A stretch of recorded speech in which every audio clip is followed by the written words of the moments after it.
ఏ హరివిల్లు విరబూసినా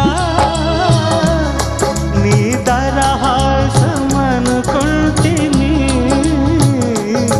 ఏ చిరుగాలి కదలాడినా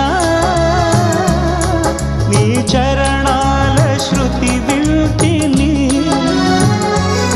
నీ ప్రతి రాకలో ఎన్ని శశిరేఖలో, నీ ప్రతి రాకలో ఎన్ని శశిరేఖలో, నిన్ను చూడకనే ఉండలే.